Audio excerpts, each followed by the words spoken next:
चरणी ठेवी तसे थोरी व सांडिली आपुली परिसे नेने शिव कैसे लोखंडाशी। प्रस्तुत प्राप्त प्रसंग निवडलेला अभंग विश्वमान्य विश्वभूषण विश्वाधिकार विश्वप्रिय चिन्मयी स्वरूप असणारी अधिकार संपन्न साधू श्रीमंत श्री जगद्गुरु तुकोबराय यांचा प्राप्त प्रसंगी निवडलेला अभंग।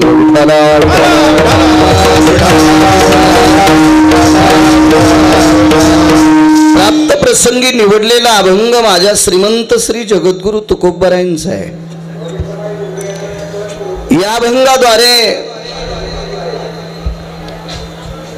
देहूतील मालक नमूद करतात की संतांचा महिमा प्रतिपादित असताना माझी वाणी अपुरी पडते असं तुकोबराय म्हणतात। कल्पना करा, जी श्रीमंत श्री जगद्गुरु तुकोबराय संतांचा महिमा प्रतिपादित असताना वाणी अपुरी पडती म्हणतात, त्या तुकोबरायांची वाणी किती प्रगल्भ असावी, तो अधिकार किती मोठा असावा मालकांचा। मला असं वाटतंय तुकोबरायाचा अधिकार मोजण्यासाठी विधात्याकडे तराजूच नव्हतो। तुल्यास्तितो वसंती सत्याम तुल्या भवस्थितायाम सत्या वसंती भयम तुल्याम नैवहा। त्यांच्या भक्तीचा अधिकार हे नाविन्य मोजण्यासाठी विधात्याकडे तराजू नाही, इतका मोठा अधिकार। तरी पण देहूतले मालक म्हणतात या संतांचं वर्णन करत असताना माझी वाणी अपुरी पडते। ती वाणी किती पवित्र आहे, ज्या वाणीने हरिनामाने विश्व ढवळून काढलं, इतकी पवित्र वाणी। काही काही बाबतीत आता माणसं असा दरारा दाखवतात। तुम्हाला माहित आहे का, तालुक्यातली सगळी माणसं मला भेटतात, तो आरामखोरे म्हणून भेटतात, तो नालायक आहेस ह्याच्याकरता भेटतात। तुकोबरायचं हे जर वजन सांगायचं झालं तर मागच्या 2-2.5 वर्षाच्या महामारीत माणसं ज्याला भीत होती त्याला यम म्हणतात, ज्याला भीत होती त्याला दक्षिणेचा राजा यम म्हणतात। आणि हा यम सुद्धा तुकोबरायच्या घरी चाकरी करायचा, मुजरा करायचा, मुजरा। काळ गुलाम सलाम तुकया घरी राबतसे। राबणे म्हणजे काम करणे। पुढे या महाराज मंडळी, पुढे बसा। कामाची यादी नाही दिली, नुसतं राबायचे, इतका यम राबायचा, इतकं काम करायचं तुकोबरायच्या घरी। मुजरा करणं, नमस्कार। हो, कल्पना करा, 4-2 हजार ज्याच्या खिशात आहेत त्याची मान कोणा पुढे वाकणं। आणि जगाला खाणारा काळ तुकोबरायाला मुजरा करतोय, मुजरा। व्याप्ती किती मोठी असेल पालकांची। जगा काळ खाय माथा दिला पाय, त्याच्या डोक्यावर पाय दिलाय, किती मोठी व्याप्ती। याच्या पलीकडे सांगायचं झालं तो तुकोबरायाला विटेवरची मालक किती मानित असतील मला नाही सांगता येणार, माझी वाणीच किती की अपुरी। पण तुकोबरायाच्या धर्मपत्नीच्या पायातला काटा विश्वाच्या मालकाने नखानं काढला नाही, एखाद्या शस्त्रानं काढला नाही, तो दातानं काढलाय। कोट्यावधी सूर्याचं तेज ज्याच्या पितांबरात आहे, हा पंढरपुरातल्या मालकाच्या अंगावरचा पितांबर इतका वजनदार। कोट्यावधी ब्रह्महत्येचं पाप ज्याचं मुख पाहिल्याच्या नंतर जातंय, तो चेहरा इतका अधिकारी। ते पवित्र ओठ, ती पवित्र जीभ, ते पवित्र दात, त्याची पवित्रता मोजण्यासाठी कुठे आपल्याकडे पारड आहे का? मालक त्याला म्हणतात, तुम्हाला आणि मला इथं किती दिवस ठेवायचं आणि कोण्या दिवशी मळ्यात नेऊन ठोकायचंय, ज्याच्या हातात आहे त्याला जगाचा बाप म्हणतात। आणि हा विश्वाचा मालक श्रीमंत श्री जगद्गुरु तुकोबराय तुकोबारायच्या धर्मपत्नीच्या पायातला काटा दातानं काढतो. त्यावरती आईसाहेबांचा अधिकार किती मोठा. हे आईसाहेब ज्यांच्या नावानं ललाटावर कुंकू लावतात ते तुकोबाराय किती मोठे असतील, किती मोठी. तरी पण त्यांनी म्हणावं या संतांचा महिमा प्रतिपादित असताना माझी वाणी अपुरी पडते. तिथं गिरगावकर किती पिठला हटणार आहे, काय सांगता येणार मला तो महिमा. ऐसा संताचा महिमा झाली बोलायाची सीमा, झाली बोलायाची सीमा, झाली बोलायाची सीमा. ऐसा संताचा महिमा झाली बोलायाची सीमा, झाली बोलायाची सीमा,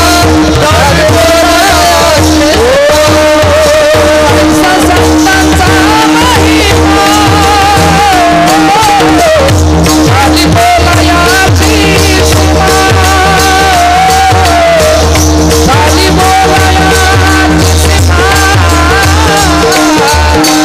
ऐसा संतांचा महिमा झाली बोलायाची सीमा, झाली बोलायाची सीमा, झाली बोलायाची सीमा.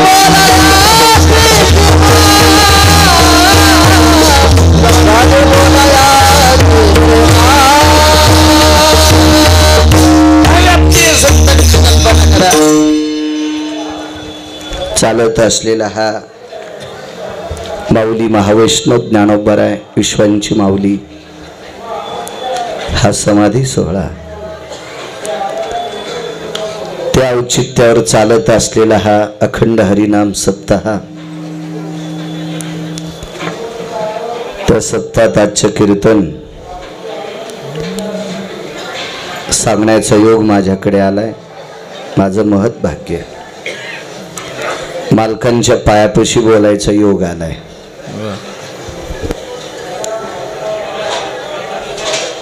हराळे वैष्णव धर्मशाळा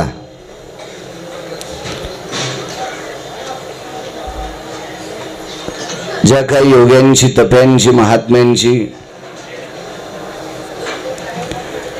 अधिष्ठित सेवेची वर्णी ह्या भूमीला लागली असेल, अशा पवित्र संतांच्या महात्म्यांच्या पदस्पर्शाने पुनीत असणारी ही धर्मशाळा सद्गुरु नामनिष्ठ अष्टादश संतांपैकी सद्गुरु रविदास महाराज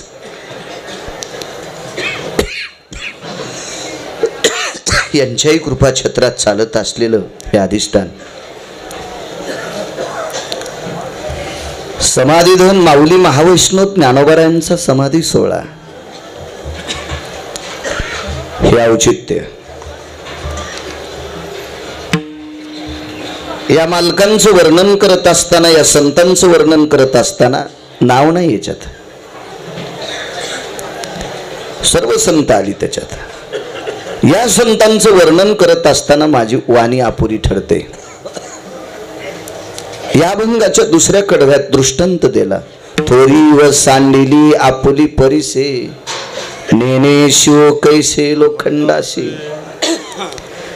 परिसा लोखंडाचं सोनं करत असतो, फक्त लोखंडाने परिसाच्या जवळ जावं. लोखंड जर परिसाच्या जवळ गेलं तर ते परिस म्हणत नाही बेटा 40-45 रुपये किलो विकणाऱ्या लोखंड्या,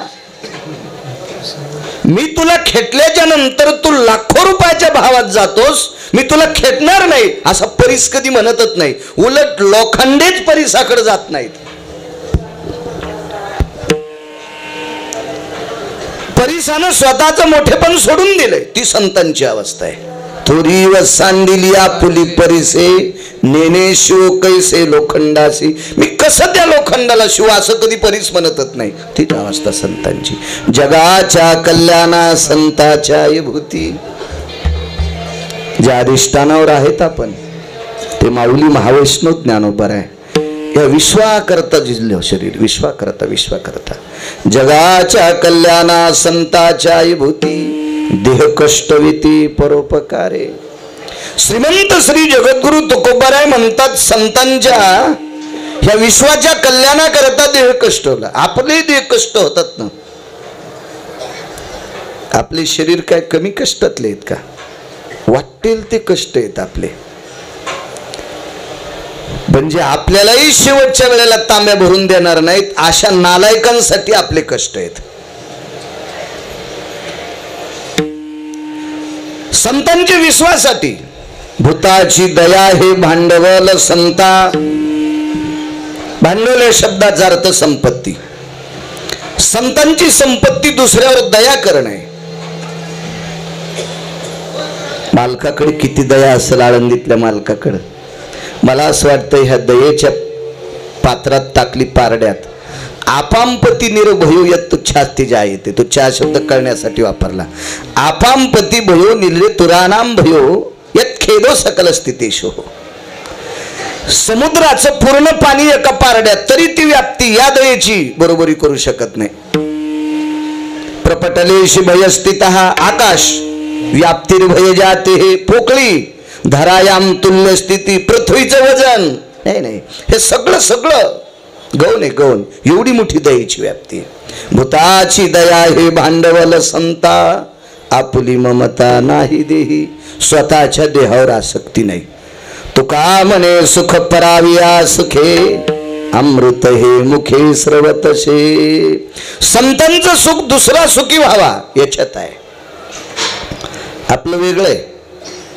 एखाद्याला विचारलं का रे काय करतो. काय नाही म्हणे मला नोकरी लागली पगार 1 लाख रुपये. लगेच पोटात डब्बा उठवतो. ही माणसं असतात. संतांचं पुढच्याचं बरं चालल्याच्या नंतर अंतःकरणात आनंद होतो ती संत असतात. आपण इथून घरी गेलोत ना. आपण आपल्या व्यापार संसारात असे सारखे रमून गेलोत आणि तो प्रपंच जो काही ज्याच्या वाट्याला व्यवसाय असेल तो व्यवसाय करत असताना आनंदानं करत असतो. नीतीनं करत असेल. नीतीचं मूल्य सांभाळून करीत असेल. वैचारिक पातळी जर घसरू देत नसेल असं आनंदात वागत असेल तर इथं आनंद होतो. आळंदीत इथं आनंद होतो. इथं ज्ञानोबारायांना आनंद होतो. इतकं इतकं वैभव मोठं. हा साधा सोपा सरळ अभंगाचा अर्थ. विडाला विडाला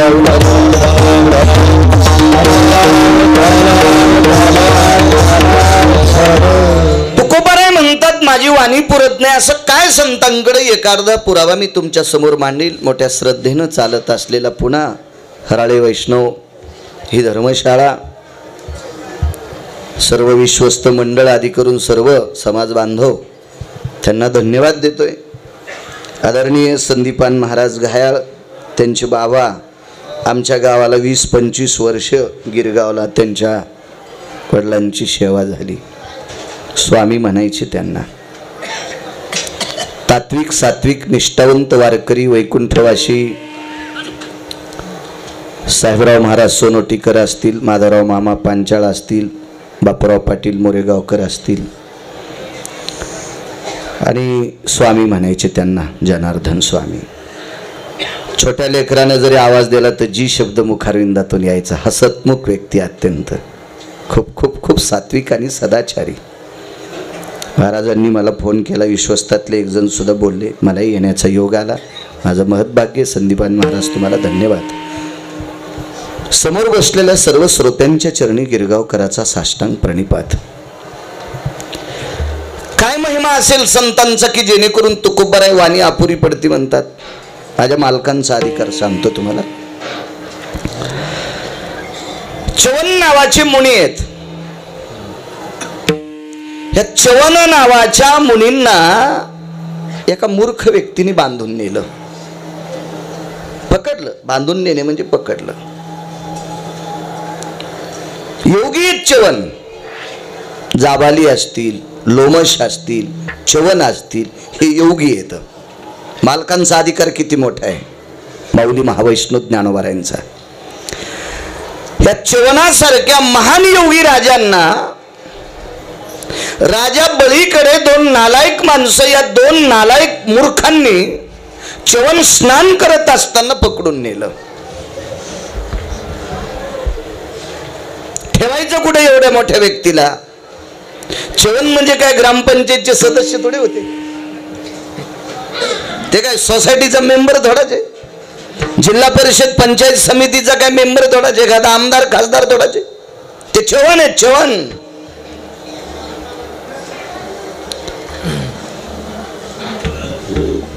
काय च्यवनाचा इतिहास असेल तुम्ही पुराणात बघा. घोडे त्यांच्या जीवनात जी धर्मपत्नी प्राप्त झाली ती 13.5 वर्षाची होती. एक पुरावा सांगतो 14 वर्षाची. पण तिच्या पुण्याईनं 95 वर्षाचे च्यवन अंध डोळस होतात. बायको पण किती अधिकारी असेल कल्पना करा.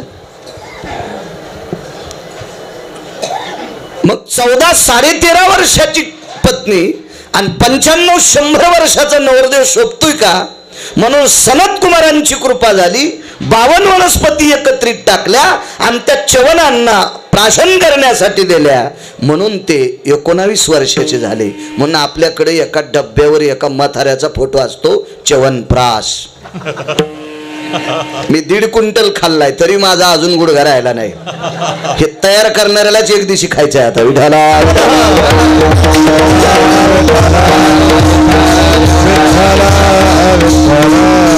हा पुराणातले च्यवन.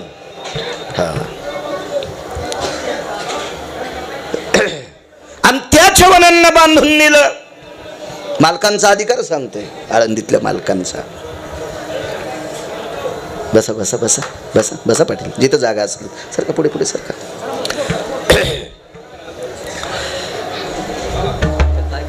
त्यांना वासुकी नावाच्या सर्पाच्या नगरीत बांधलं. तिथे भजन केलं च्यवनांनी. योगी आहेत च्यवन. हा योगी आहेत च्यवन.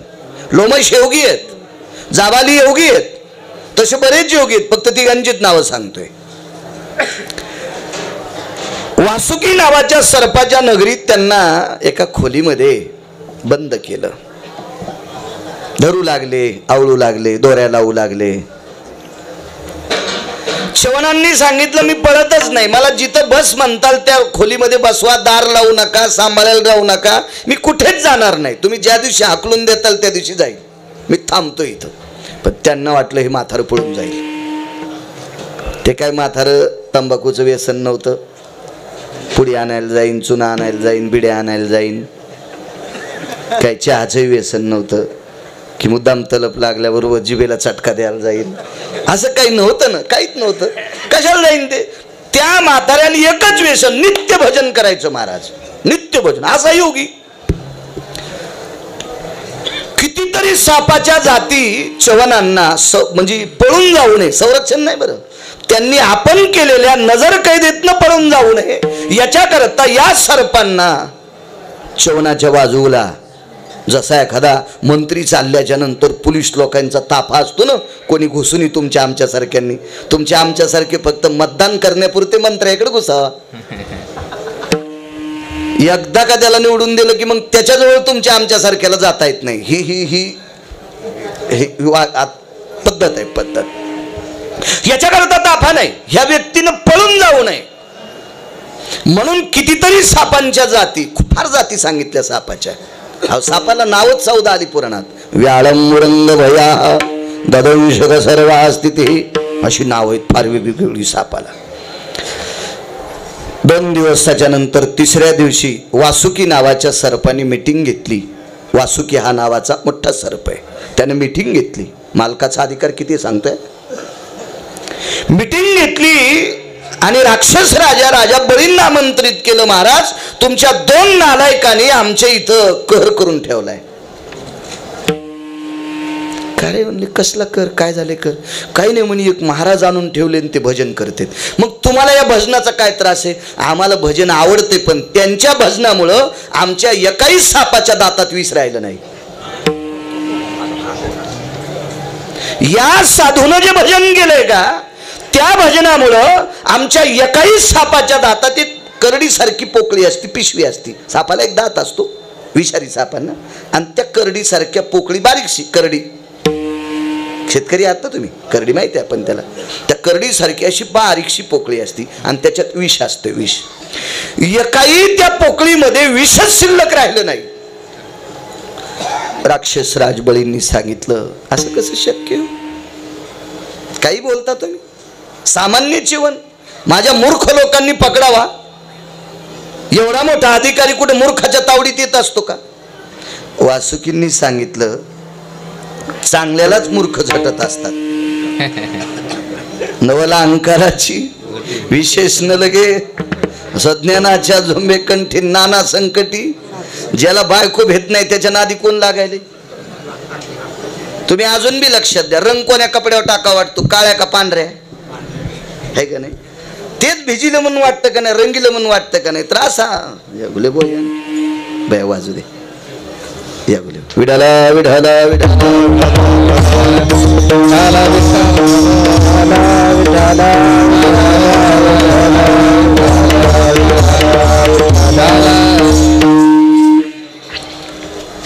त्याच्यावर बी स्वामींचीच अशी कृपा आहे, आजोबाची. संदीपान बघ काय नाव आहे त्याचं, भागवत भागवत भागवत. वा वा, कृपा आहे तुला, आजोबांची कृपा आहे. मी नेहमी सांगत असतो, आजोबा पंजोबा किती बी संपत्ती कमवून ठेवते, पण ती संपत्ती टिकण्यासाठी त्यांनी आशीर्वाद ठेवला तरच राहती. नाही तर 200 एकर कमिलीन मथार मरून गेलं. ज्याला कमवून ठेवली का ते त्याच्या 13व्या लोक रुपया ठेवत नाही. याचा अर्थ मागच्यानं आशीर्वाद ठेवला नाही. तुला आशीर्वाद आहे आजोबांचा, पकड वाजवतो विठाला.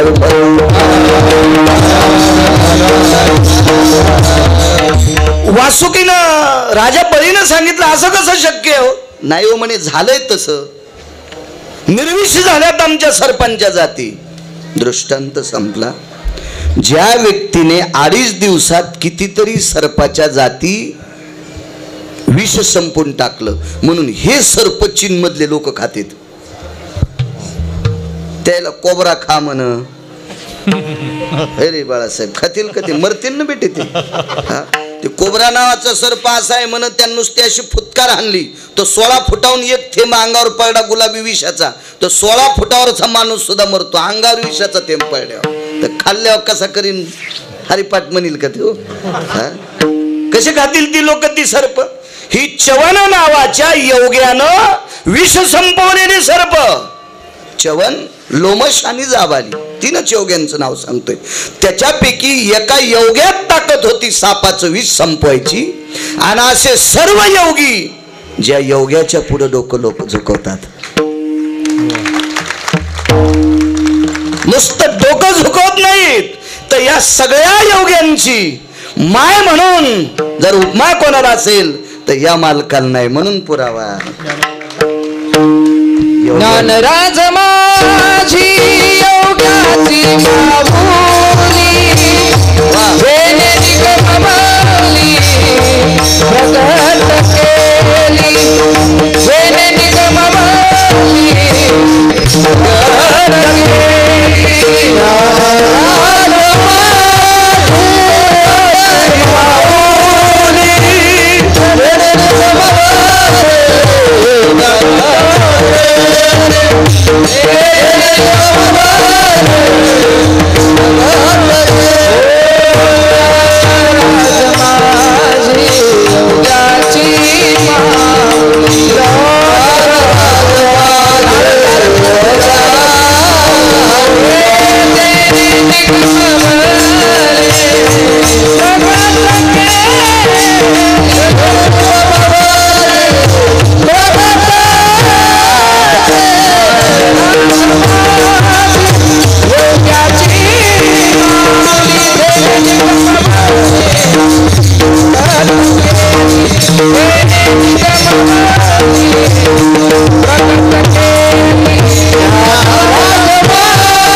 कल्पना करा, एका योग्यानं कितीतरी सापाच्या जातीचं विष संपावा नामस्मरणाने. ही त्या योग्यात ताकद. त्या योग्याचं नाव चवन. आणि चवनासारखे योगी, लोमशासारखे योगी, जाबालींसारखे योगी ज्या योग्याच्या पुढे नतमस्तक होतात त्या माझ्या ज्ञानोबरायांचा कायवानो आता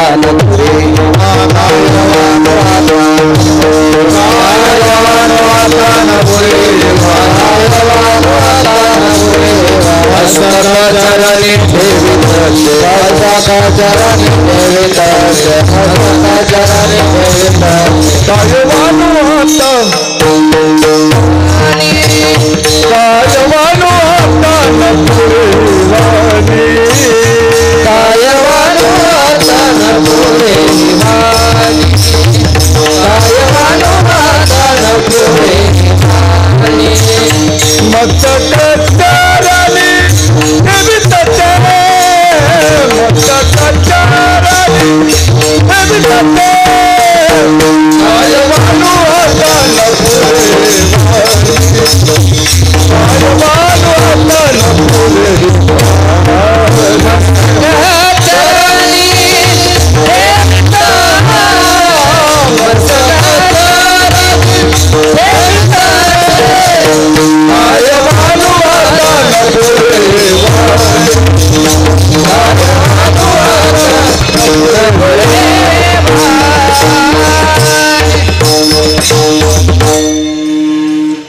एकदा नारदाला शाप लागला.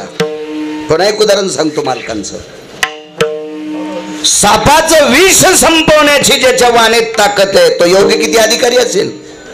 आणि एवढा अधिकारी योगी माझ्या आळंदीतल्या मालकांच्या पुढे नतमस्तक होतोय. हे मालक किती अधिकारी असतात. म्हणून वाणी अपुरी पडती देऊतले मालक म्हणतात. नारदांना शाप लागला एकदा. नारद सर्वांना परिचित आहे. नारद एक 6व्या क्रमांकाचे संन्यासी असं पुराण सांगतात. मी नाही. नारदाला क्रमांक देण्याची माझी काय पात्रता आहे. पण 1 नंबरचा संन्यासी मारुतीराय आणि 19 संन्याशापैकी 6व्या क्रमांकाचे संन्यासी देवर्षी नारद. शाप लागला एकदा. काय होतं माहितीये का. भांडणं ही मूर्ख करत असतात आणि मूर्खाची भांडणं मिटवायला चांगला गेल्यावर त्याच्याही डोक्यात काठी पडत असती.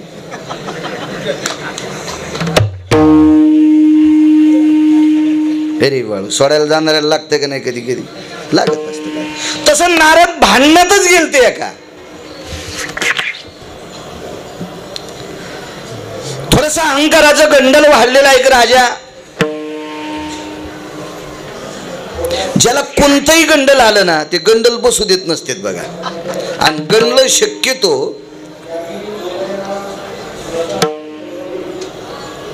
सांगू नये अशा जागेवरच येतील. हो काखेत येतील, जांगेत येतील, बसायच्या जागेवर येतील. गंडलं शक्यतो गंडलं डॉक्टरकडे गेले की डॉक्टर अगोदर म्हणतात याला तपासावं लागतंय. हाकूनच देतात आहे का नाही. मग त्याची ती बायोप्सी करा काय करा वगैरे वगैरे. ऐकून ऐकून मला इंग्रजी शब्द थोडे थोडे पाठ झाले. शक्यतो गंड आले नाही पाहिजे. कोणाला अभ्यासाचं गंडल आहे, मला इतकं पाठांतर आहे, मला अमक आहे, मला तमक आहे, मला असं आहे, माझ्याकडे इतका पैसा आहे. येडपटेस तू. तसं एक गंडल त्या राजाला आलं. तो राजा ज्या देवाने या संप्रदायाची स्थापना केली त्या देवाचा सासरा भगवान शिवशंकरांचा. एका जनार्दनी वैष्णव शिरोमणी महादेव सिद्धेश्वर भगवंताचा सासरा. त्याला प्रजापती अशी पदवी होती. माणसाला पद आलं, एखादी गोष्ट आली की अहंकार आला की माणूस. आमची इथे एक आंधळ भजन करायचं. आमच्याच गावातलं होतं. मागच्या वर्षी मेलं ते. भावकीतलंच होतं आमच्या.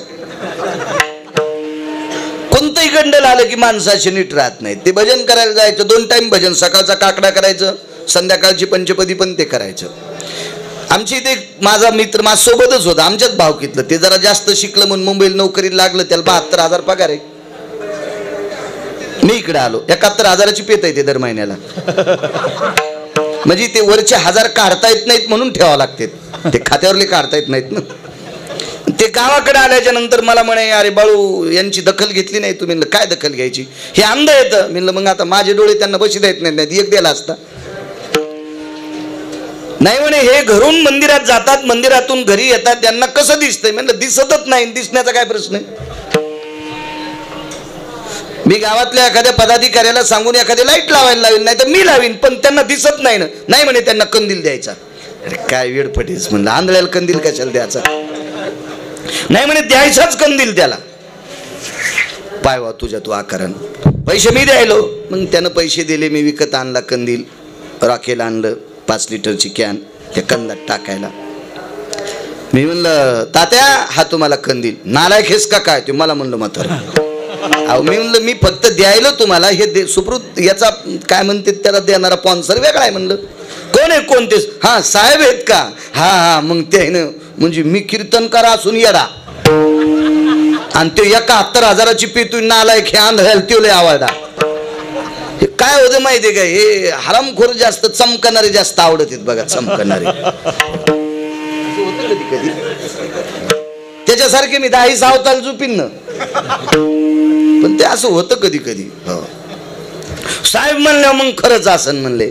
काय तो हा साहेब आहे म्हणला हरामखोर. काय म्हणले? काय नाही म्हणले तात्या तुम्ही रस्त्याने चालताना तुम्हाला दिसत नाही दिसणार नाही, पण लोक तुमच्या अंगावर आदळतात का नाही? म्हणलं एरवी नाही, पण अमावस्या वगैरे जवळपास आल्यावर लोकांना डोळे असून दिसत नाही. कधी कधी माझ्या अंगावर मी रस्त्याच्या कडेने चाललं तरी आदळतात. आता तुम्हाला कडेनं वगैरे चालायची गरज नाही. आता तुमच्याकडे कंदील आहे. तुम्ही कंदील घेऊन चालल्यावर लोकांना दिसतंय तात्या यायलेत म्हणून लोक तुमच्या बाजूला जातील. आता कंदील घेतल्याच्या नंतर ठीक आहे असेल कंदील तरी आपलं रोजची रोज एका हातात काठी ठेवा एका कडीन चालावं. पण इतकं रगील आंधळं होतं यानं ज्या दिवशी कंदील आला त्या दिवशी काठी फेकून दिली आणि रस्त्याच्या मधून चोल लागलं. आमच्या इथं 113 किलो वजनाचा एक माणूस होता भाऊसाहेब तात्याचा पांड्या. त्याचं वजन 113 किलो. थार दिवशी तात्याच्या अंगावर आदळला. कंदील तर कोणीकडे गेला पत्ताच नाही, पण तात्या आडवा मोरीत पडला. मूर्ख आहेत, डोळे दिलेत देवानं, आमकं झालं तमकं झालं. सगळी लोक जागे झाले. काय नाही कंदील हातात आहे. मी म्हणलं तात्या तुम्ही मंदिरातून निघले त्याच टायमाला कंदील इजलेला होता. म्हणजे इजलेला कंदील घेऊन तात्या इतका या करलाय. तर सिद्धेश्वर भगवंताचा सासरा म्हणल्यावर तो दक्ष किती या करला असं याचा विचार करा. जमानीच नको ना. आणि या वादामध्ये एक संन्यासी पडला. त्या संन्याशाला शाप लागला. स्थलोती धराजायम मृत्युलोकास्तदेवच नैव सप्तदीपेष्वाधिष्ठिता एकम स्थितो जाया. कुठेही तुम्हाला थांबता येणार नाही. फक्त नारदाला एकाच वनात कधी कधी थोडा वेळ थांबता येत होतं. एरवी कुठेही नाही. हा त्या वनाचं नाव मधु नावाचं अरण्य. एरवी कुठं थांबता येत नाही. वाटेल ते प्रयत्न केला नारदाने. वाटेल ते प्रयत्न. मालकाची किती मोठा अधिकारी आळंदीतल्या मालकांचा. उदाहरण क्रमांक 2 सांगतोय. पण शाप काही संपत नाही. शेवटी ज्या इंद्राला नारदाने पर्याय सांगितला होता तुमचं 5 प्रकारचं अमृत हे अशुद्ध झाले हे शुद्ध करण्यासाठी जम्मूद्वीपामध्ये पंढरपूर गाव आहे. त्या पंढरपूर गावामध्ये मंगळवेढा नावाचं गाव बाजूला आहे. तिथे चोखोबाराय नावाचे संत राहतात. श्रीमंत श्री चोखोबाराय ही संत राहतात. आणि या संतांच्या सानिध्यात तुमचं अमृत गेलं की हे अमृत शुद्ध होतंय असं नारदानी इंद्राला सुचवलं होतं. माणूस दुसऱ्यासाठी उपाय सांगता येतो, स्वतःसाठी कधी कधी अडचणीत येते. आणि मग एके दिवशी इंद्राचं ते अमृत शुद्ध झाल्याच्या नंतर इंद्र आणि शची इंद्राची पत्नी, जयंत इंद्राचा मुलगा, जयंती इंद्राची कन्या सगळ्यांनी आग्रह केला महाराज आजच्या दिवस तुम्हाला आमच्याकडे थांबावंच लागते. नारदानं सांगितलं राजन हे खरंय पण मला थांबता येत नाही. जेवण झालं की पळावं लागते, मला शाप आहे. आणि मग त्या दिवशी इंद्रानं सांगितलं देवर्षी आमच्याकडे लागलेलं ग्रहण काय पाप वाढवतं, त्या पापाने आमचं 5 प्रकारचं अमृत अशुद्ध झालं. हे शुद्ध करण्यासाठी तुम्ही चोखोबारायचं नाव सांगितलंय. तुम्हाला एखादा असा संत नाही का?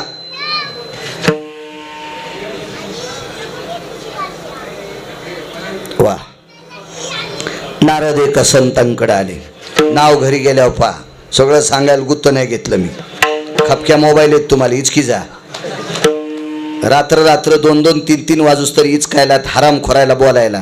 काय करणार आहेत ते तुमच्या अडचणीत. कधी कधी अशा संतांचं चरित्र बघा त्या मोबाईलवर बघा. एका साधूची भेट झाली आणि त्या साधूनं सांगितलं रामकृष्ण नामाच्या बळावर स्वर्गातलं अमृत शुद्ध झालंय ही चोखोबारायची प्रणाली. पण त्याच रामकृष्ण नामाची ताकद सांगणारे माऊली महावैष्णव ज्ञानोबराय यांचा एक पुरावा आहे. तुम्ही त्यांचा पुरावा मान्य करा तुमचा शाप संपेल. आणि ज्ञानोबरायचा रामकृष्ण नामाचा पुरावा बद्रिकाश्रमला नेला आणि बद्रिकाश्रमामध्ये देवर्षी नारदांनी अनुष्ठान रामकृष्ण नामाचं केलं. माऊली महावैष्णव ज्ञानोबाऱ्या अंतकरणात घेऊन. कल्पना करा 700 वर्षापूर्वीची परंपरा.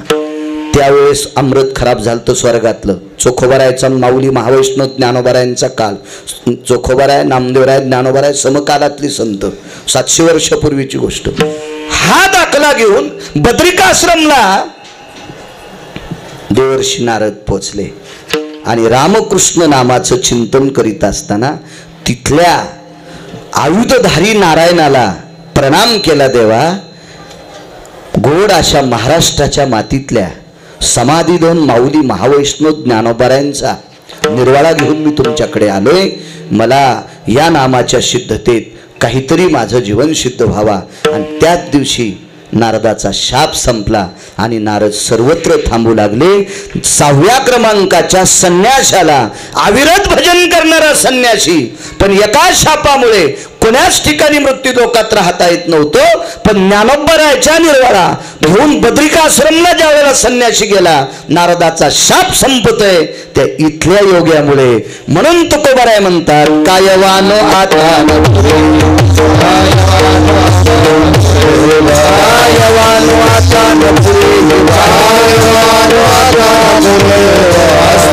चरणी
काय मोठा पुरावा असेल मालकांची, काय ताकद असेल.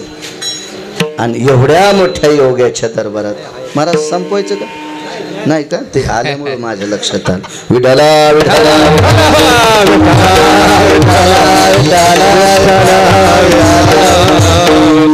एक तिसरा पुरावा सांगतो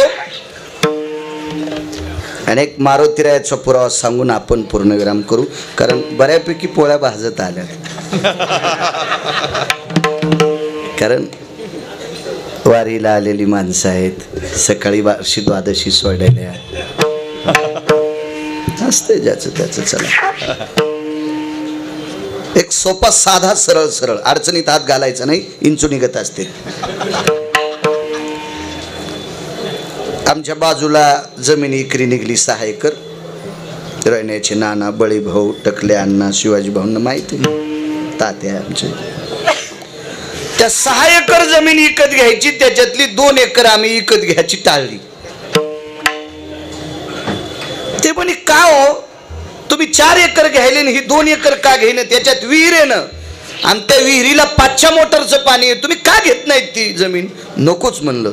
त्याच्यात एका अधिकार संपन्न, अधिकार म्हणजे फार मोठ्या गडगंज पैशावाल्याच्या बापाची समाधी होती. आपण ही जमीन घेतल्याच्या नंतर पोळ्याच्या दिवशी नारळ याच्याही समाधीला फोडावं लागेल. राजेंद्र भागवत फोडावं लागेल का नाही? याच्याही समाधीला फोडावं लागेल नारळ. पाऱ्याच्या दिवशी आपण मुंडन हाणायला गेलो त्या दिवशी त्याही समाधीला नारळ फोडावं लागेल. उचित काय नाही, पण यानं काय काय प्रयत्न करून संपत्ती कमवली, पोट्यासाठी ठेवली ना, आपण कुठं बसावं समाध्यात होत. म्हणून म्हणलं ही समाधीची जमीन आपल्याला नको. त्याच्या घोड्याची पण समाधी बाजूला. 35 गावात सावकारी होती त्याची, घोड्यावर बसून सावकारी करायचे. त्याच्या घोड्याची समाधी तिथं, त्याची समाधी. मग ती 2 एकर जमीन टाळली आणि ती जमीन दिलावर भाईने घेतली. दिलावर भाई माझ्यासोबत 4 टनला शिकायला होतं ते, त्यानं घेतली ती दिलावर भाईनं. त्यानं जमीन घेतली, रजिस्ट्री झाली, हातात कवाला पडला की 3ऱ्या दिवशी JCBनं समाधीचे दगड.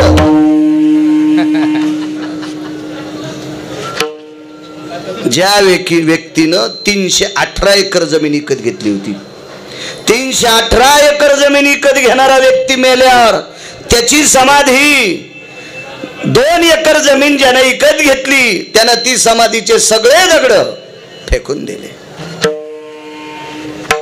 त्याच्यातले घडीव दगड होते काळ्या पाषाणाचे, शालीमार दगडाचे, त्यांनी त्याच्या वाट्याला लावले. त्याच्यावर बसून दात घासीते दिलावर भाई,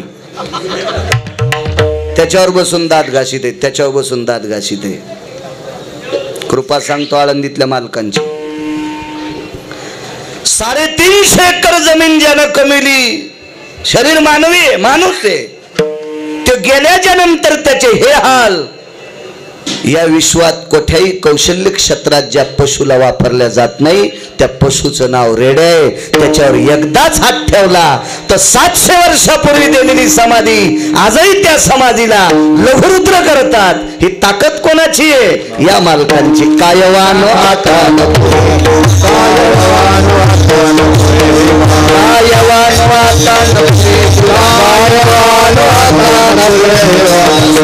चरणी ठेवी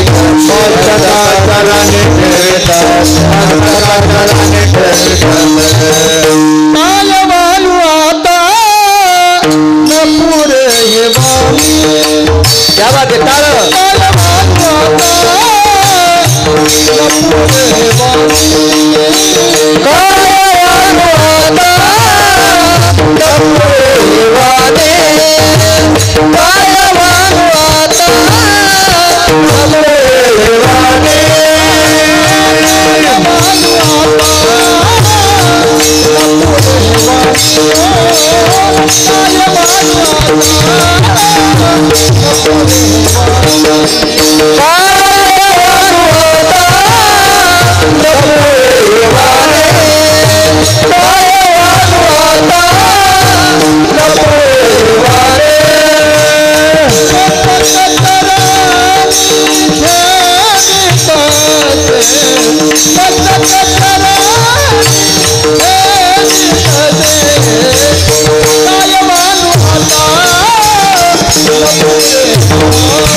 व्याप्ती आहे संतांची, ही व्याप्ती मालकांची, हा अधिकार आहे मालकांचा गोयाला.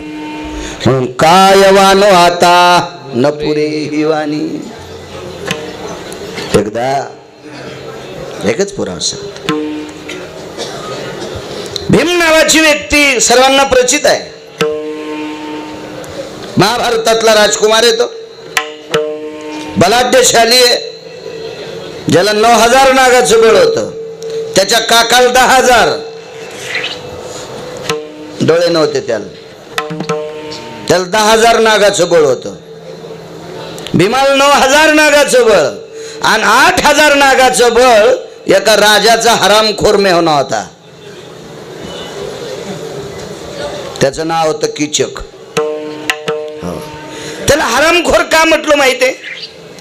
कारण भारतीय संस्कृतीमध्ये, जाऊ द्या बाकीची संस्कृती, आपल्या वारकरी संप्रदायात अभ्यास किती असेल तो बाजूला ठेवा, गाथे किती पाठ आहेत ते बाजूला ठेवा, ज्ञानेश्वरीच्या वया किती पाठ आहेत ते बाजूला ठेवा. संसारिक जर असेल तर आपली स्वतःची पत्नी सोडून जी बाई दिसल जिला बघून माय म्हणतो त्याला 1 नंबरचा वारकरी म्हणतात.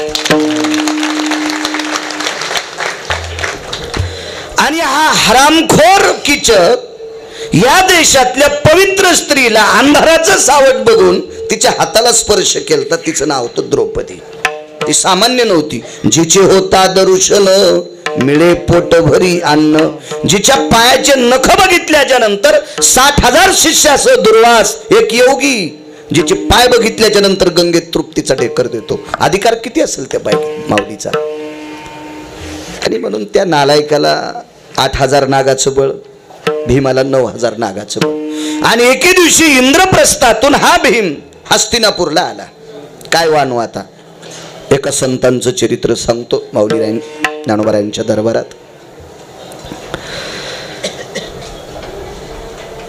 जेवायला येथेच गोडधोड पदार्थ केली आणि भीमाला काम सांगितले, जा मानस सरोवरातून सुवर्ण कमळाची फुलं आणा. भीमानं सांगितलं काय हरकत नाही, आणतो मी. 9,000 नागाचं बळ. रस्त्याने जोरात पळाल्याच्या नंतर 1-2 किलोमीटरचे झाड पालते होत होते, इतकी शक्ती होती. एवढी शक्तिशाली भीम. पोचले मानस सरोवर. ही मानस सरोवरामध्ये सुवर्ण कमळाची फुलं होती आणि ही त्या नालायक दुर्योधनाला पाहिजे होती. तसा दुर्योधन पण नालायकच. महाभारतात 24 लोक नालायक होते. सकाळी सकाळी त्यांचं नाव घ्यायचं नाही. दुर्योधन्या, शकुन्या, दुःशासन्या, जयद्रथ्या, हे हलकट लोक होते ना, हलकट होते. मोठी भाऊजाई आई समान असताना आई समान असणाऱ्या भाऊजाईला ज्यानं मांडीवर बसवलं, किती हरामखोर दुर्योधन असेल. भारतीय संस्कृतीतल्या या विश्वातलं सर्वात मोठं जडवड काय रत्न असेल त्या देशाची स्त्री आहे. त्या देशाची स्त्री आहे. का जडवड?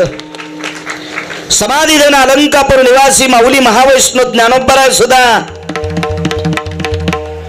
एका पवित्र माऊलीच्या पोटी जन्माला आले. रुक्मिणी आई साहेब, तुकोबराय सुद्धा कनकाई साहेब. अशा रत्नांना ज्यांनी जन्माला घातलं ती भारतातली स्त्री किती पवित्र असेल कल्पना करा. ज्या योग्याचं चित्र आहे, ज्या महात्म्याचं चित्र आहे, ज्या वैष्णवांचं चित्र आहे, रविदास महाराजांचं प्रतिमा आहे, यांना जन्माला घालणारी माऊली किती अधिकारी असेल. हे तर गेलेत नाही काशीत. मगाशी काशीचं सांगत होते प्रवचनकार बाबा. रविदास महाराज काशीला, मी आठवलं म्हणून सांगतोय, पुन्हा जागेवर येतो, कडेवर येतो मी, ताण घेऊ नका. मला एसटी फिरून आणायचा ना, बस स्टँडला नेतो, आणतो बस स्टँडला. दोन्ही चरित्र एकात एक सांगतोय. रविदास महाराजावर अतूट प्रेम असणारे एक सद्भक्त निष्ठावंत. हे बस ना माय, बस बस बस बस बस बस बसू दे, बसू दे. 2दा गेली इथून, बस. पोरगी आहेस का तू? हो, येत असली तर चल बाई, आमच्या इथं चांगलं लग्न करीन तुझं. एरी पोरीचा लय तुटवाडा आलाय माय. विडाला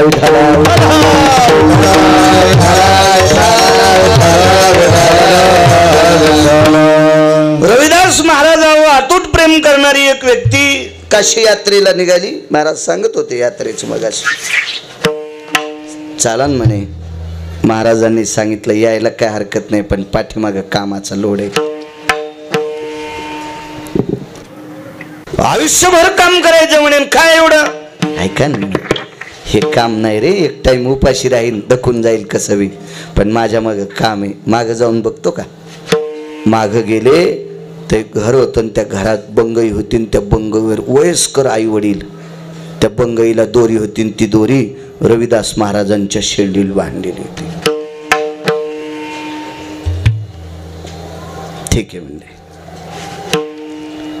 मी जर तिकडे आलो तर बंगई हलणार नाही, आई वडिलांना झोप येत नाही, हाडं ठणठण करतात, त्यांचे आजार आहे त्यांना. आणि माझ्यासाठी हे देव सर्वात मोठे आहेत, सगळे देव आहेत माझे इथं. वा, उद्या जाणार आहे का? जाता जाता उद्या आले, रविदास येतो मी. ऐका ना म्हणे, आई बाबा हा श्याम काशीला चाललाय. अरे बोलो रे. पाठीवर थाप टाकली रविदास महाराजांच्या आई वडिलांनी. सांगितलं, रविदास आपल्याकडे एखादा आणा आहे का? आदला आहे का? पै आहे का? दमडी आहे का? कवडी आहे का? लाल पै आहे का? ढबल पैसा आहे का? जुने पैसे सांगायला, जीनच्या पॅन्टीवाल्याने हे काहीच ऐकू नका. हे माहित नाही तर काहीच नाही. हे कधी कधी काय होतं माहितीये का, ज्याला कळत नाही ते बहिऱ्या माणसासारखं करते. बहिरं दोनदा हसत, एकदा पुढच्याचा चेहरा हसलेला पाहिल्यावर एकदा, आणि एकदा कशामुळे हसले ते कळाल्यावर दोनदा. तसं ज्यांच्या पॅन्टीवाल्याला काय माहित नाही बाळू तुम्हाला, पै गमडी दवडा खडकी वगैरे काय माहिती, ते जुन्या काळातले पैसे आहे का? आदला पै सांगितलं, आई 8 दिवस केलेला जो व्यवसाय आहे त्याच्यातून मिळालेला डाळ दाणा किराणा आणला आणि पै उरली एक पै, ती पै देऊन टाकली. अरे काशीत गेल्याच्या नंतर या पैचे पांढऱ्या रंगाचे फुलं घे आणि ते विश्वनाथाला समर्पित कर. विवेक काय टोकाचा असेल बघा यांच्या आई वडिलाचा, रविदास महाराजांच्या. रविदास महाराजांचा विवेक किती टोकाचा. मी दिलेल्या पैचे फुलं घ्यायला माझ्या आई बाबांना सांगितलं, पण हार कशात ववशील म्हणून दोऱ्याचा एक तोडा दिला. तो तोडा काय शिवायचा होता माहिती? बुट शिवायचा. कुठं पोचलेले लोक आहेत कल्पना करा, यांची कल्पना करा. तो तोडा देऊन टाकला. ती पै तो तोडा कमरेला गुढ्यात खोसला धोत्राच्या. पोचले तिथं, दर्शन स्नान करण्यासाठी पोचले. स्नान आटपलं, वारकरी येतो व्यक्ती, काय असेल आपलं गीता वगैरे पाळवंटात मांडली, वाचू लागला. तेवढ्या अवकाशात एक हातवरी आला. आणि हातवरी आल्याच्या नंतर असं काही ज्या वेळेला घडतं का, त्यावेळेला या पवित्र देशातल्या बायका जरा जास्त वळवळ करतात. तुम्ही जास्त जास्त. मग कोणी हळीत कुंकू टाकायला गेली तर कोण म्हणले गंगाचा हात आला, चोळीस टाकली. तेव्हापासून या जुन्या चोळ्या इंद्रायणीत चंद्रभागेत टाकायला. यायला कोण्या महाराजांनी सांगितलं त्याचं नाव तरी सांगा, त्याची बसायची जागा निबर काठीने हाणू आपण. काही उपद्रव करतात, काही काही काही पण उपद्रव नका करत जाऊ. असं तुम्ही कोण सांगितलं तुम्हाला आगावपणा करायचा? दुरूनच घेत्यान, त्या दुरणात एक फुलवातच लावत्यान, ती फुलवात पेटी द्यान, दुरण इंद्रायणीत चेकून देत्यान. ती फुलवात जळाल्यावर दुरण जळतून, दुरण जळाल्यावर इंद्रायणीला शेक लागतो. तुमच्या डोक्यावर असा जुडगा ठेवून पेटल्यावर कसं म्हणताल रामकृष्ण हरी? आहे का नाही? नाही कडबा पेटल्यावर पेटायचं का डोकं? असं कसं दीपदान करीत असतात का? शास्त्र म्हणेल ते सांडावे, ते राज्यही तृण मानावे. काही करतात. मंदिरात गेल्यावर देवाच्या तोंडाला पेडा लावती. खातो का तुमच्या हाताने देव? देवाच्या तोंडाला पेडा लावला, निघून गेली की देवाच्या तोंडात मुंग्या. अर्धा देवाच्या तोंडाला प्रदक्षिणा करताना मागून अर्धा भिताडाला. देव मागून खात असतो का? हे सगळं यायचाच उपद्रव आहे. कुठं नाही कवा सुधरा त्यांचं सुधरू बाबा. या म्हणते मेला आम्हाला 1 नंबरचं रत्न म्हणला ना, आता तो बॉम्ब टाकायला.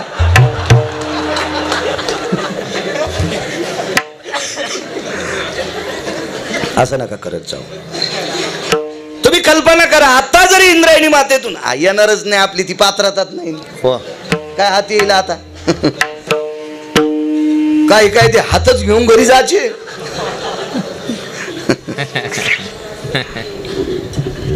ज्ञानोबराच्या सोहळ्यात जो घोडा फिरतो ना, त्या घोड्याचा टाप जिथं पडला तिथं 1-1 फूट खडे करते. 1-1 फूट खडे तिथली माती. आणि कोण जास्त खडे करतात माहितीत का? तंबाखू खाणार, बिड्या वाढणार, पते वाखणार, यायचाच जास्त भरणा तिथं. उड्या हाणू हाणू खाडा. काय तंबाखूत काली तुका सोंबळ्या ती माती आता. आणि काय तू ही लायकी आहे का? चुन्याला लावतो ती माती, यायचाच भरणा तिथं सगळा. तो हातवरी आल्याच्या नंतर कोणी पेढा साखर प्रसाद सगळे टाकायले. त्या हातावर टाकलं की हात पालथा. सगळी लोक दमली. रविदास महाराजांचे घनिष्ठ मित्र होते. एवढ्या मोठ्या महात्म्याचा मित्र काय असं गायऱ्या गुयऱ्या थोडाच असेल.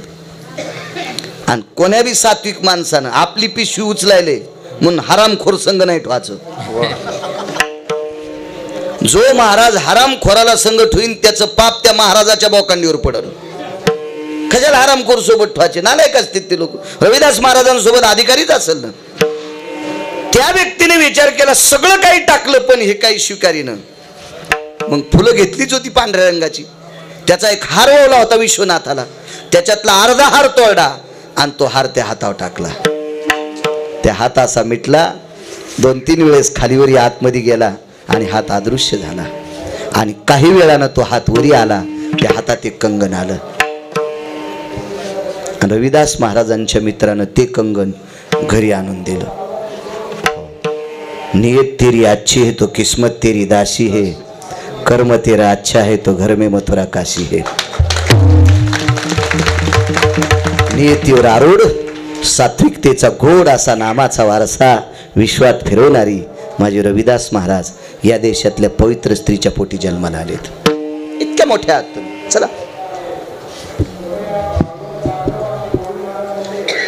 भीम फुलांण्यासाठी मानस सरोवरावर गेले. हेच चाललं होतं ना. हो बरोबर. एवढाच पुरावा. मानस सरोवर भीम गेल्याच्या नंतर ज्याला 9000 नागाचं बळ आहे त्यानं काय हिशाबात उडी टाकली असेल का त्या सरोवरात? ज्याला थोडं थोडं पावता येते ते म्हणले मला मुटका आणता येतोय. मुटका शब्द त्यालाच कळतो ज्याला उचून उडी टाकून पावता येतं. त्याला विहिरीत बारवात मुटका टाकता येतो. एखाद्याचा मुटका जर चुकला आणि पाठीवर पाळला तर 2 दिवस झेंडूबाम लावून पाठ शाकावं लागती. इतकी लाल पाठ होती मुटका. आणि ज्याचा मुटका साधला 50 हात हिरा असू द्या भऱ्यावर पाणी जाते. आता जरी एखाद्या म्हाताऱ्याला हाणता येत असेल तरी पण आता नका प्रयत्न करू. आता डोस केव्हा पडायचा मुटका. विमानावरी टाकल्याच्या नंतर मानस सरोवराच्या बाजूला एक संन्यासी अनुष्ठान झालोय. त्या संन्याशाची पूजा सगळी भिजली. कोण? भीमानं पाहिलं एक वानर मला बोलतय. भीमाने विचार केला काय वानराला बोलायचं.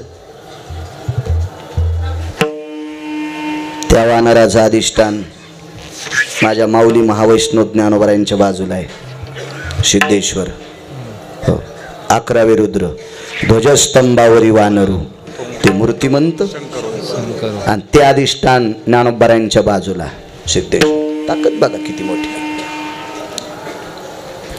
तिसरा अध्याय कोण? भीम काही बोलत नाही गेलं. ते राजकुमार होतं ना. ते वैभवातलं लेकरू होतं ना. ते वैभवातलं होतं. सत्ता संपत्ती तारुण्य 3 गोष्टी एका ठिकाणी आल्या की माणूस कोणाला जुमानीत नसते. मारुतीराजांनी सांगितलं तुला कळत नाही का? तुला आवाज देतोय. तुला या सरोवरातल्या जलचरांना नाही तुला आवाज देतोय. माणूस आहेस ना तू. भीमानं सांगितलं अरे तुला काय करायचं. मी माणूस आहे तू वानर आहेस. पण भीमाच्या लक्षातच नव्हतं हे बाकीच्या वानरातलं वानर नाही ना. हो मिरच्याला झटका हाणला की फुलच राहत नाही. दुसऱ्याच्या पत्रावर उड्या हाणल्या की पत्राची दुरून आडू मोडा असं वानर नाही. हे वानर वेगळं. ज्या वानरानं या विश्वातल्या 6 गुंडापैकी एका गुंडाच्या दाढीन मिशा दुपारा जाळल्या ते वानर आहे. 6 गुंड आहेत. 6 वाचा कधी कधी खपक्या मोबाईल आहेत ना तुम्हाला. मुक्काम पाड्यावर अर्धा आथरायचा अर्धा पांघरायचा.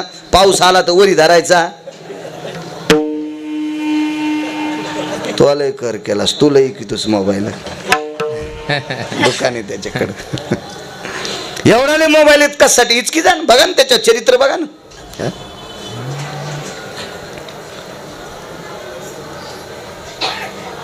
तुमचं तुम्ही काम करा म्हणे. अरे काय म्हणे वानर आहेत ना. असू दे ना वानर. आतलं पाहिलंच नव्हतं कोण होतं म्हणून. मारुतीरायाचा अधिकार सांगत असताना देहूतल्या मालकाने एक ओळी खर्च केली. येऊनी जन्मला मरकट वैष्णवा माझी अतिश्रेष्ठ हनुमंत मनावया कनिष्ठ ऐसा पापिष्ट कोण आहे. देऊतल्या मालकानं सांगितलं.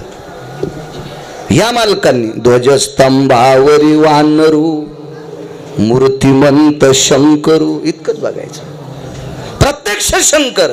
पण भीमाच्या लक्षातच येईन. बरीच लोक वरच्यावर जाते तो वरच्यावच. एकदा हिंगोलीला मी कीर्तनाला चाललो, माझ्यासोबत एक जण आला, सकता त्याच पांड्या आमच्या इथला. ते म्हणलं आज मला सुट्टी आहे आणि रानची बडे आज काय आऊत चलत नाही, येतो कीर्तनाला. आला. गणेशपुरावर जाऊस तर एक पॅन्ट वरीत त्याची. रानातून आलं तर येडा करून त्याला खाली करायचं ध्यानच नाही. मी पाहिली नाही. मी कशाला पॅन्टीवाली पाहू, मला धोतर होतं. पण तिथं गेल्यावर मी म्हणलं एक वरी एक खाली. मग त्यानं खाली केल्यावर नोट काढली 50ची. आम्हाला जिंतूरचं तिकीट 3.5 रुपये, त्याचं 3.5 मग 3.5 नोट 50 7 रुपये. मी 50 रुपये दिलं. कंडक्टर डोकं आहे का हो तुम्हाला काका, एवढं वय झालं तरी तुम्हाला कळत नाही. धोत्रामुळे म्हातारा दिसू लागलो ना. मी पांड्यापेक्षा तरुण होतो पण पांड्या पॅन्टीवर होता. असं होतं ना कधी कधी. धोत्रामुळं सगळं त्याला असं वाटलंय म्हाताराचे. काहीच कळत नाही तुम्हाला म्हाताऱ्याला. जाऊ द्या म्हणलं, याच्या कुठं नादी लागाव कंडक्टरच्या. ते बी लय वैतागलेले असतील नव्हे. हो भलते हो. आणि मग त्या पांड्या जो 50 रुपये दिले. कंडक्टरनं चिल्लर दिली आणि तिकीट दिलं फक्त पॅन्टीमुळं. कंडक्टरला काय माहिती असे किती पांडे बाळू अवताल झुपीन म्हणून. पण कंडक्टर माझ्या धोत्रावच गेलो, वरच्या कपड्यावच गेलो. तसा भीम हा मारुतीरायाच्या वरच्याच रंगावर चाललाय. बरीच लोक तसेच जातात. एका माणसाची इतकी टोपी कडक होती, इतकी टोपी की त्या टोपीनं ऊस तोडता येईल गुले बुवा. इतकी टोपी कडक. आणि बायको 17 भाईच्या मिरच्या तोडायला. कपड्यावर काय नसते. काही कायला नाद असतो राहाचा. वरून झकपक आतून भगभग नादच असतो. काय कायला कपडे टाईट घालायचा, बाहेर वजन हाणायचा. घरी चट वजन रिचवलं त्याचं.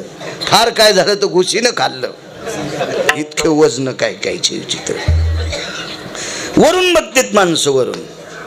भीमानं वरून तपासलं मारुतीरायल हे वानर आहे आणि मला सांगते पाण्याच्या बाहेर. पण मारुतीरायनं शेपटीला असं जवळ घेतलं आणि ते शेवटचं टोक असतं ना, आपण शेपटीचा गोंडा म्हणतो त्याला, त्या गोंड्याला असं झटकीलं आणि तिला सांगितलं, बाई बघ बरी याची सोय. आणि ती मारुतीरायाची शेपटी मानस सरोवरात गेली आणि भीमाच्या कमरेली एक येढा टाकला. पूर्वीच्या काळात मेलेलं जनावर जसं वडीत नेत होते का, तसा भीम तळ्यातून वडीतच काढा फरफटतच. भीम गंजा झटके देऊ लागला. त्याला वाटलं चंपाबाईच्या कुत्रीची शेपूट आहे का. हो. हे सगळे नाव आमच्या इथले सांगायला. तुम्हाला याच्याहून काय करायचंय. कशी तुटन ती शेपटी. गण्या झटके दिले, खूप झटके दिले बळी भाऊ, खूप झटके दिले. पण शेपूट काय तुटत नाही. उलट शेपटीने एकदा फिरून भीमा. भीमही शक्तिशाली. आडा सोडून घेतला आणि एक मुसकाडीत आणली. तरी पण भीम रेटच न. मारुतीरायने विचार केला, काय रगिले आतापर्यंत बरीच भेटली पण हे अति रगिले. 9000 नागाचं बळ आहे. ते का सामान्य आहे का. 4.5 घंटे लोंबा झोंबी झाली. द्वंद्वांभयोती रोकोदर भयस्थिता पंचानन स्वरूपेशे यद्वंद्वानति जायते. पुराण सांगते. नको पुढचं. 4.5 घंटे युद्ध. 4.5 तासाच्या नंतर मारुतीराय म्हणले, संतांचा अधिकार किती मोठा याच्यावर सांगतो. काय महिमा आहे लोकांचा, एवढंच ऐका. मारुतीराय थोडा वेळ थांबले. मारुतीराय म्हणजे सिद्धेश्वर, पण हे भगवान संतांच्या रूपात आहेत. हो. भगवान शिवशंकर शिवजीच्या रूपात आल्यावर पुढच्याचं कल्याण करता यायचं नाही. का. कारण देवाला पुढच्याचं कल्याण करण्यासाठी बायोडाटा तपासावा लागतोय. त्याचं पाप पुण्य किती. संत तपासितच नाही. त्यांच्या मनात आल्यावर याचं काय करायचं. ज्ञानोबरायांनी रेड्याचा कुठं बायोडाटा तपासला नाही. तपासला काय करत नाही म्हणले तपास. त्यांची ताकद आहे ती. हो. 700 वर्ष होऊन गेले आजही लघुरुद्र. ही ताकद आहे बायोडाटा सुधारायची. देवाला नाही बदलता येत. म्हणून भगवान शिवजी संतांच्या रूपात आहेत, मारुतीरायाच्या रूपात. मारुतीरायाने सांगितलं, अरे आपण कोण. मी इंद्रप्रस्थात राहतो. 5 पांडवांपैकी एक आहे. आईबाबांचं नाव. भीम म्हणलं कशाला विचारित असन. 4.5 घंटे आपटू हाणले. आणि आता आई वडील कशाला विचारित असेल. मारुतीरायानं सांगितलं, अरे बाबा सांग ना, मी पंडूराजाचा पुत्र आहे. मारुतीराय हे त्रेतायुगाच्या अगोदरचा जन्म, भीम हा द्वापार युगातला, म्हणजे त्यावेळेसपासून पूर्ण विषय ज्ञान, त्रिकाल ज्ञानी. मारुतीरायनं विचार केला, पंडूला शाप आहे, आपत्य कशी. संतांचा महिमा सांगायला थोडासा. मग भीमानं बाकी पूर्वकल्पना दिली. दुर्वासाची 5 मंत्र, योगी दुर्वास 5 अत्यंत रागीट योगी होते. त्याच्यापैकी शीघ्रकोपी म्हणायचं, शीघ्रकोपी. त्या शीघ्रकोपी 5 लोकांपैकी दुर्वास नावाचे योगी. आणि या योग्याच्या 5 प्रकारच्या प्रसादातून एक पवनांचा मंत्र, वायूचा मंत्र, त्या मंत्रापासून भीमाचा जन्म. पूर्व इतिहास सांगितला. मारुतीरायाचे डोळे भरून आले. अरे तू तर माझा भाऊ आहेस, मी 4 तास तुला अंगाला कातडं ठेवलं नाही, तुझ्या इतकं मारलं. हात लावले छातीला. भीमा एक काम करू, मी तुला आलिंगन देतोय. मारुतीरायाने विचार केला, याच्या शेपटीत इतकी ताकद आहे, मला जनावर वळड्यासारखं वळडे, अंगाला कातडं ठेवलं नाही, इतकं आपटू आपटू मारले. आणि मी जर आलिंगन दिलं तर काड्या मोहड्यासारख्या माझ्या फासुळ्या मोडून टाकील. भीमाने विचार केला, नको हो आलिंगन द्यायचं. पण मारुतीरायानं सांगितलं, माझ्या वरच्यावर जाऊच नकोस भीमा, मी इतका सात्विक आहे, इतका पुण्यशील धर्मशील आहे, स्वतःची पोचपावती नाही दिली. पण योग असा आला, मी ज्या मातेनं मला जन्म दिलाय का, त्या अंजनी मातेला जितक्या गोड दृष्टीनं पाहतो, तशी जगातल्या प्रत्येक स्त्रीला अंजनी मानणारा मी 1 नंबरचा संन्यासी आहे. माझा विश्वास ठेव, मला आलिंगन दे. आणि मग भीमाला कुठंतरी थोडीशी भावना जागरूक झाली आणि भीमानं मारुतीरायाच्या कवेत आपलं शरीर दिलं. भीम नाही तिथपर्यंत गेले, मारुतीराय तिथपर्यंत गेले आणि भीमाला असं कवटाळीत घेतलं. पण कवटाळीत घेतल्याच्या नंतर भीमाला अंतकरणात शंकेची डाळ शिजत होती. आपण जर श्रद्धेनं आलिंगन दिलं आणि यानं जर आवेशानं आपल्याला आलिंगन दिलं, शरीर दिलं आणि आलिंगन दिलं, तर आपल्याला मारून टाकील. म्हणून भीम स्वतःच्या वजनात 10,000 नागाच्या 9,000 नागाच्या बलशाली वृत्तीत थोडा ताईट भूमिकेत राहिला. आणि मारुतीरायानं श्रद्धेनं आलिंगन दिलं आणि आलिंगनाची कव सुटली, मिठी सुटली. आणि मग मारुतीरायाच्या हातामध्ये पाणी आहे. संकल्प सुटला, जितकं मी माझ्या आईकडे बघत असताना मला वात्सल्य जागरूक होते, नैष्टिक ब्रह्मचर्याचा कासोटा माझ्याकडे, जगातल्या प्रत्येक स्त्रीला माय आणि बहीण मी संबोधतोय, अशी वृत्ती माझी गोड असेल तर माझं अंग जितकं भीमाच्या अंगाला चिटकलंय तितकं वज्राचं हो. म्हणून 3.5 वज्रापैकी भीम अर्ध वज्रदेही आहे. मारुतीरायाच्या अंगाचा स्पर्श जितका भीमाच्या अंगाला झालाय, तितकं भीमाचं अर्ध शरीर वज्राचं झालंय. पुढचा इतिहास जाऊ द्या महाभारतातला.